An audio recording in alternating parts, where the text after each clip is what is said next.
Dr. Call, thanks for our meeting. Appreciated our discussion. If confirmed, can you commit again to come to Alaska to see the Arctic and the great power competition that the Pentagon often forgets about up in that part of the world? Yes, With 'cause me? there's no question that the strategic importance of the Arctic is going up. Thank you. So, Dr. Call, I think a lot of us are trying to figure out a critical issue, and it's this. Are you a balanced, measured national security professional who can help lead the Pentagon, or to be a little bit more frank, are you a political hack who has a history of going off on Twitter by attacking those who don't share your politics? And this is a free country. You're certainly allowed to do that. But I do think it's a critical issue. Senator Tillis stated less than a year ago, several senators, Republicans and Democrats, had concerns about a nominee for the exact position you are being nominated for, that the White House ended up withdrawing the nomination. Mr. Chairman, I have a letter from several Senate Democrats, many of whom are on this committee, who raised concerns about this nominee, General Tata, who said, quote, he was not qualified because of his record of inflammatory comments, which disqualify him, and including comments against members of Congress. I think your comments about all Republicans are now the party of ethnic cleansing, it's pretty strong stuff. Again, free country.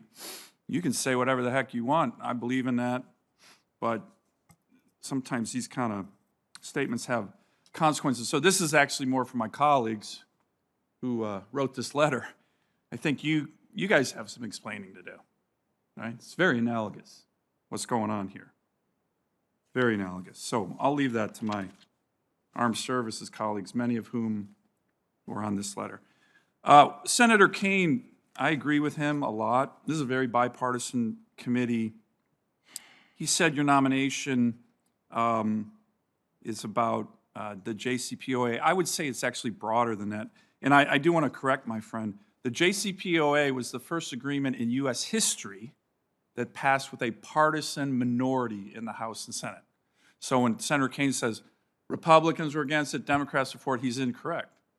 A partisan majority of Republicans and Democrats were against it in both the House and the Senate. But I agree with Senator Kaine that the concerns about your record on Iran are a critical element of your confirmation. So let me just ask a few questions. The JCPOA provided over $100 billion in sanctions relief despite Iran's continuing malign activities. Those malign activities increased. $1.8 billion in cash on an airplane. Do you agree that Iran now is and has remained for the previous two administrations the foremost state sponsor of terrorism in the world? Yes. What I worry about with your policy positions is they don't seem to have red lines with Iran. And as you know, it's important for the United States to determine red lines in which it's critical to not allow countries to cross. When we've taken tough actions against the terrorist regime in Iran, you've, as my colleagues have mentioned, have often cried out that it's going to lead to war. So let me ask this. Does the killing and wounding of over 2,000 Americans constitute a red line that we should take action against Iran on?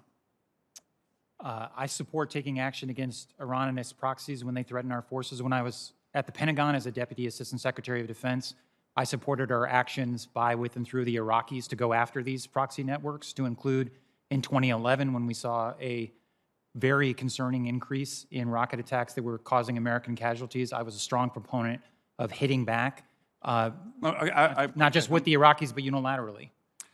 Mr. Chairman, this is a serious question, my final one. It's a sensitive one, and it's going to take a minute, so I do apologize, but I want to get it on the record.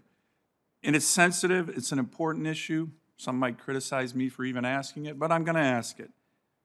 In your opening statement, you said you wanted to, quote, end systemic racism within the ranks of the military. Now, I care deeply about this issue. In fact, I put forward legislation last year that passing the NDA that looks at elements of this issue. I know you haven't served in the ranks of the military yourself. What I'd like you to do, can you break that statement down a bit? It's a serious statement to say that there's systemic racism within the ranks of the military. The FBI director, for example, 2 days ago in hearings, was asked this question. He said there wasn't systemic racism in the FBI. I've served 26 years in the United States Marine Corps, still serving. Very diverse units, racially, combat arms units. Seen one serious instance, just in my personal experience, of racism, where as a young Marine I took action to stamp that out. What data or information are you basing that statement on? It's a big statement, and I'm curious about that. So I've spent much of my government service working alongside men and women in uniform. I have extraordinary respect for all of them. My personal experience is that the overwhelming majority of people in the armed services conduct themselves with honor and dignity and are tolerant. I think there is a small minority that have violent extremist views. I think the events of January 6th. Do you have data on that? Because systemic racism. I don't think we have credible data Okay. on the amount. And Really important to get data on this before you paint with such a broad brush, is my point. so I did not mean to imply that there is systemic racism among the ranks. I No, do you think there are say systemic barriers to racism within advancement. the ranks. So That's what your statement said. what I'm saying, Senator, is that I think that there is a minority, and I agree with you that we need better data on this, that we should not tolerate people who combine racist views with violent tendencies in the military or anywhere else, Couldn't agree more with you. and that there have been barriers to advancement and the need for greater diversity, equity, and inclusion in the armed services. That's what frankly, my also in the legislation civilian looks workforce. at. But Well, don't you and I agree look we need forward to- data? It's important to get data on this really important issue. I can't agree with you more. It's important, but to have data on it And I before we support. make those statements. So I support the need to get better data on it, and if confirmed, I also look forward to working with you on this because I know it's an issue that's important to you. Thank you. Thank you, Mr. Chairman.